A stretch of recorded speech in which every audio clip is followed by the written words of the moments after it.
¿Quién soy? Esta es una de las preguntas que como sociedad y como individuos nos hemos hecho a lo largo de la historia. Las respuestas vienen de todos los campos. La religión católica nos dice que somos hijos de Dios, la filosofía fenomenológica nos llamaría una conciencia, y la biología el producto de una serie de procesos bioquímicos. Pero lo cierto es que esta es una de esas preguntas que no se agotan. Mientras más la intentamos responder, más inconformes quedamos. Por ejemplo, otra pregunta similar es si la pizza hawaiana es verdaderamente una pizza. Si yo te preguntase cuál es tu identidad, quizás pensarías en las palabras que sientes que te describen.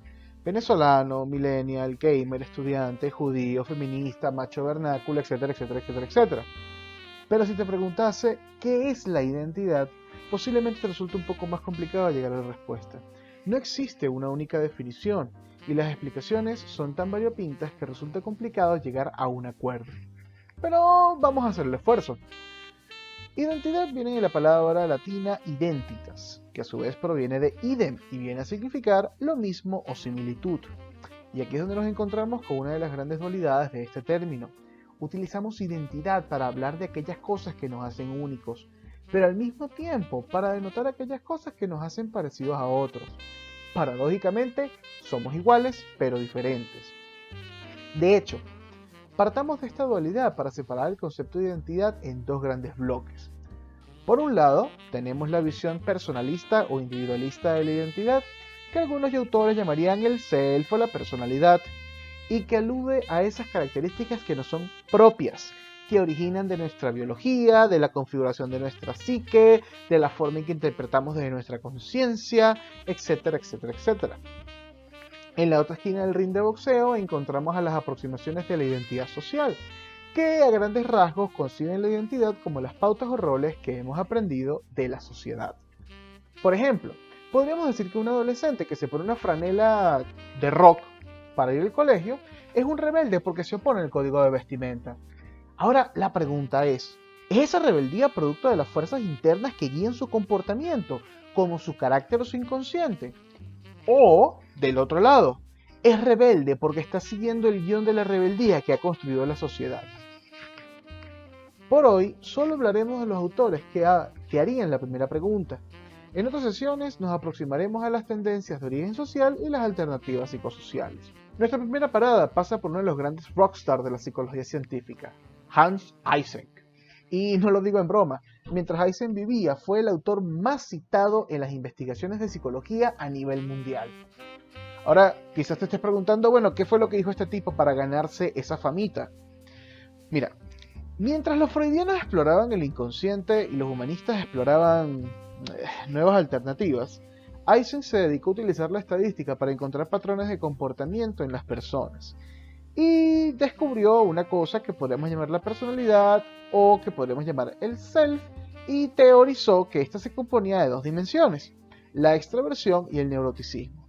La extraversión es la emocionalidad, expresividad y apertura de una persona. Quienes gozan mayores niveles de extraversión suelen disfrutar de actividades sociales, suelen ser más carismáticos y disfrutan de la excitación que se asocia a la socialización. Es decir, te gusta salir de fiesta, te gusta ir de rumba y te gusta tomar con los panas. Quienes por el contrario presentan bajos niveles de extroversión suelen ser retirados, callados y evitan la excitación de la interacción social. Es ese pana que nunca le gusta salir de la casa, aunque te cae muy bien. Bueno, es porque él prefiere no sentirse aroused por estar rodeado con otros. Con respecto al neuroticismo, podríamos entenderlo como la facilidad de sentir emociones, como ansiedad, angustia, miedo, frustración, rabia, culpa, depresión, soledad. En otras palabras, todas las cosas horribles que nos dicen que no deberíamos sentir. Es decir, en general no te gustaría puntuar muy alto en neuroticismo. Aunque tampoco te gustaría puntuar muy bajo, porque las personas que no son neuroticistas o que no tienen nada de esto, serían personas sumamente imprudentes y poco reflexivas. Años después, la esposa de Eysenck, Sibyl Eysenck, le va a ayudar a proponer un tercer componente de su modelo, que es el psicoticismo, que se asocia a la agresión y la hostilidad hacia otras personas. Nada más que agregar allí. Es decir, podríamos argumentar que dentro de cada uno de nosotros hay una cantidad de extraversión, neuroticismo y psicoticismo. Y la forma particular en que se mezclan esas cantidades configuran quiénes somos. podríamos decir de alguna manera que los seres humanos somos un cóctel único de neurotransmisores, como si cada uno fuese un trago de un bar y todos fuésemos distintos. Lo que hace que este modelo sea tan relevante es que Eisen logró vincular estas dimensiones a partes de nuestra neurología. Y este vínculo biológico es tan claro y ha estado tan comprobado a lo largo del tiempo que muchos psicólogos todavía prefieren este modelo a modelos más recientes y más completos como el Big Five. Para Eisen, quién eres tú, al menos en parte, es producto de la lotería genética y en parte producto de la formación neurológica durante tus años formativos. Si no te gusta la mano que te tocó, pues bueno, qué lástima. Esperemos que en la próxima vida te toque una combinación que sea más de tu agrado. Hay otro autor que también es biologicista, su apellido es Wilson, y también pensó en la identidad como un producto de nuestro cuerpo. Ahora, su teoría, llamada la teoría sociobiológica, no se fundamenta en lo neurológico, sino en lo comportamental.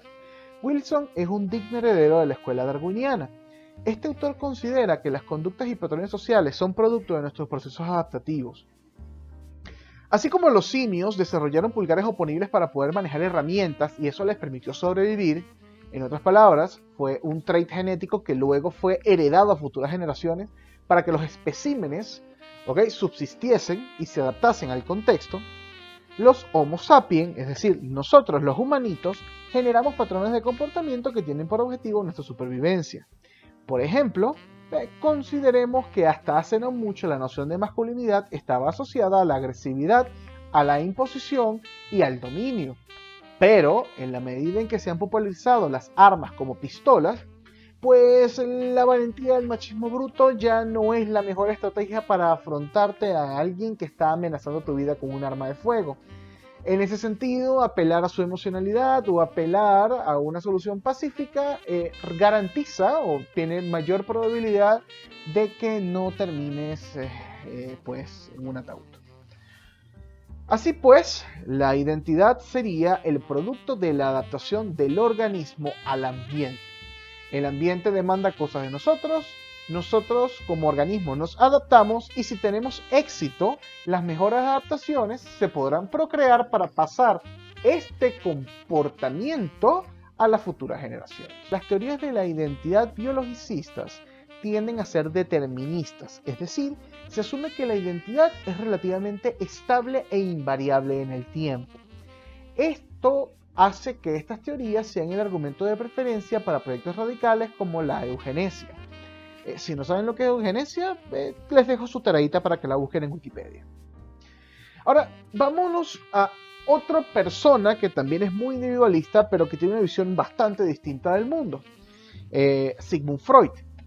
Papa Freud puede que no sea el hombre más citado, pero sin duda es el más famoso. Si Sigmund estuviese vivo en este momento de la historia, sería una de las personas más memeables del mundo. Comencemos por lo básico. Un psicoanalista obviamente me vería con prepotencia y me diría: Gustavo, Freud no habla de identidad. Y tienen toda la razón. Freud hablaba de personalidad. Pero, la identidad como término es bastante más reciente y guarda suficientes similitudes con la noción de personalidad como para que el señor de la barba sea una parada importante en nuestro recorrido. Verán, para Freud, los primeros años de vida son constitutivos de quienes somos. Básicamente, la infancia es como una competencia de Ultimate Fighting Championship. Y esos primeros golpes que nos damos van a formarte como individuo. Muchos de esos eventos de infancia, que son bastante traumáticos, van a configurar quién eres. La psique, que se ha dado cuenta de este trauma, no se va a quedar quieta. Imagínate que tú pudieses recordar todas las cosas horribles que te han pasado en tu vida. Entonces, la psique usa una cosa que se llama mecanismos de defensa, específicamente la represión, para esconder esos recuerdos y preservar nuestra salud mental. Vamos a poner un ejemplo muy simple. Piensa que quizás cuando eras un bebé tuviste un día muchísima hambre, ¿no? ¡Guau, guau, guau! Y chillabas, ¡guau, guau! Pero tu mamá no te pudo dar de comer de inmediato, quizás estaba teniendo una llamada, ¡guau, guau! Aunque no recuerdes este evento, puede que hoy en día, cuando te sientas a comer, lo hagas en exceso para compensar esa vivencia. O puede que tomes una actitud pasivo-agresiva con tus amigas o novias, porque en el fondo todavía guardas un resentimiento hacia la persona que te generó la angustia del hambre. Es decir, tu mamá hablando por teléfono. ¡Guau, guau! Obviamente, esto es una sobresimplificación de la teoría freudiana y nada tiene que ver con la complejidad de sus textos. Pero es un ejemplo básico que tiene por objetivo pues mostrarte que las experiencias que viviste en tu pasado, ¿ok?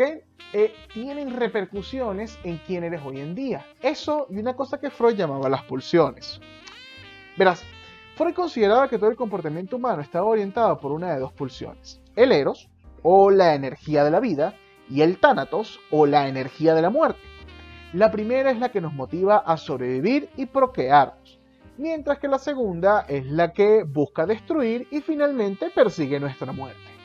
Y tú dirás que ya va, ¿cómo es eso? ¿Cómo es esta cosa que hay un tánatos dentro de mí que está buscando matarme? Bueno, mira, haz un ejercicio sencillo. Piensa en qué cosas haces en tu vida que sabes que te hacen daño. Procrastinar, fumar, beber demasiado, tener relaciones sexuales no saludables. ¿Qué cosas haces que cuando pones en la balanza dices, wow, me saboteo a mí mismo, me hago daño a mí mismo? Bueno, eso es un ejemplo del tánatos. Y más aún, la siguiente pregunta que podríamos hacer si quisiéramos profundizar un poco más sería, ¿con qué experiencias de tu infancia podrían estar asociadas simbólicamente estos comportamientos? Bueno, de todo esto, ¿no? Podemos sacar dos cosas importantes de la teoría freudiana. En primer lugar, que realmente no nos conocemos a nosotros mismos tanto como quisiéramos. En otras palabras, parte de nuestra identidad es desconocida hasta para nosotros. Eso significa que no somos sujetos coherentes. En segundo lugar, y directamente asociado con lo anterior, también es cierto que somos seres sociales. ¿Qué quiero decir con esto? Que nuestro inconsciente es relacional. Esas experiencias previas que nos configuraron no ocurrieron en vacío, siempre ocurrieron en función a algo. Una relación que pudo haber sido con papá, un evento que pudo haber sido con mamá, o incluso un evento que pudo ocurrir con los objetos o animales que nos rodean. Para finalizar por el día de hoy, vamos a hablar un poco acerca de la fenomenología. Por supuesto, cuando ustedes acudan a la lectura, esto va a estar mucho mejor explicado.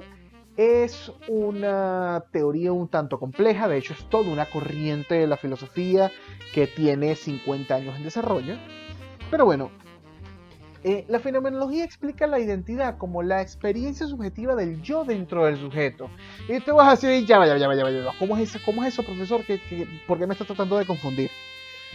Sí, suena complicado, pero la verdad es súper simple. Mira, en pocas palabras lo que esto quiere decir es que los fenomenólogos consideran que quién eres tú, tu identidad, es el producto de vivir y experimentar de primera mano quién eres tú. Ajá, suena fácil, ¿verdad? Sí, claro. Ahora, vivir no es simplemente sentir algo, es un poquito más avanzado que eso. Vivir algo es significar algo, es tomar una experiencia, tomar un sentimiento que tuvimos y darle un sentido. Imagínate que alguien te invita a comer un sabor de helado que nunca habías probado antes. Vamos a decir que el helado es de color púrpura con verde fosforescente. Y cuando lo pruebas, ¿qué es lo primero que haces? Bueno, normalmente vas a tratar de darle un nombre. Esto sabe a pollo, o esto sabe a mantecado, o me sabe un poco a pistacho, o de repente si no tienes ningún sabor con qué compararlo, vas a decir algo así como, ¡ay, qué raro! Sabe como dulce y salado a la vez. En ese momento, en el momento en que le pones un nombre, en que lo describes, lo estás configurando. Tu mente, tu conciencia, tu psique le está dando un sentido. Y en ese momento, haber comido ese helado se convirtió en una vivencia. Así como pasa eso con el helado, pasa contigo mismo. Es decir, cada vez que tú vives una sensación, de repente la siguiente pregunta con el helado puede ser, ¿me gustó o no me gustó? ¿Y qué tipo de persona me hace ser alguien que prueba algo desconocido, o que sintió miedo de probar algo desconocido. Ajá. Obviamente vamos a usar las palabras para describirnos nosotros mismos. Y como te darás cuenta, entonces el lenguaje resulta fundamental en la construcción de las vivencias. Como ya hemos hablado en clases anteriores, el lenguaje es social. En otras palabras, para darle sentido a la existencia, a la experiencia, tenemos que valernos de estas cosas que la sociedad nos ha enseñado, que son las palabras. Pero las palabras no están solas. Las palabras están unidas a unas cosas que podemos llamar discursos y narrativas, y que se configuran en nuestros contextos sociales e históricos. Por ejemplo, si yo digo que soy una persona gordita, porque ustedes me conocen y saben que soy una persona gordita, no solo estoy haciendo alusión a la forma de mi cuerpo o al peso en mi balanza, sino que además me estoy metiendo en un montón de narrativas que se asocian con ser gordito en la cultura y contexto del venezolano. Entonces, por ejemplo, el gordito es pana, el gordito es simpático, el gordito es cómico, el gordito no se toma las cosas en serio. ¿Ok? Paralelamente, el gordito no es un montón de cosas. El gordito no es sensual, el gordito no es saludable. Y entonces, aquí aparece algo muy importante. La noción de agencia. Para la fenomenología, la construcción de la identidad pasa necesariamente por la capacidad que tenemos nosotros como individuos de definirnos a nosotros mismos. Sin embargo, esa capacidad no es ilimitada y está naturalmente sujeta a las circunstancias sociales e históricas. Vuelvo otra vez al tema de ser gordito. ¿Ok? Yo no puedo decir soy gordito y soy sexy, o soy gordito y soy saludable, en tanto son conceptos que no suelen estar asociados dentro de nuestras dinámicas sociales. Otra forma de decirlo, si yo tengo barriguita y yo llego a una fiesta y digo, chamo, o sea, mira la yuca que estoy, soy un tipo demasiado fit, pueden pasar dos cosas.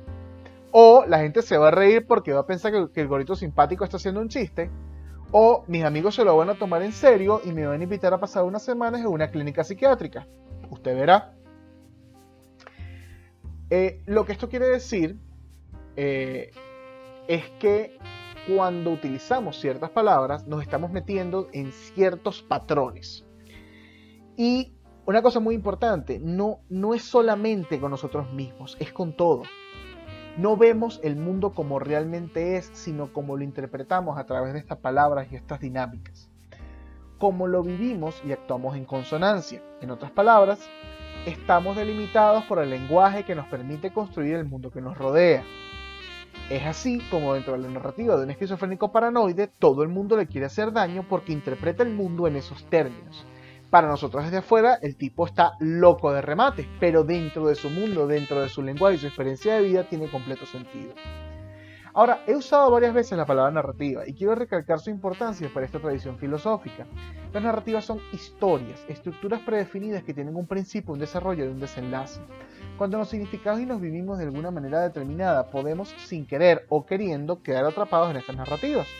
Así, la mujer que pierde a su marido y se llama a sí misma viuda puede pasar el resto de su vida en penitencia porque es lo que una viuda debería hacer. O ustedes como estudiantes pueden decidir graduarse cueste lo que cueste porque es lo que un estudiante debe hacer. Y si eso implica copiarse en un examen o plagiar un trabajo, bueno, cosas pasan. Verán, en resumidas cuentas, todos estos autores, ¿qué tienen en común? Que ponen mucho peso en lo interno y consideran que la esencia de la identidad pertenece a este mundo interior del sujeto, que puede ser biológico, psíquico, fenomenológico, lo que usted quiera. Ahora, si se dan cuenta, hasta Eysenck, que es uno de los biologicistas más acérrimos, no puede renegar que la formación neurológica del individuo pasa invariablemente por su contacto con el ambiente.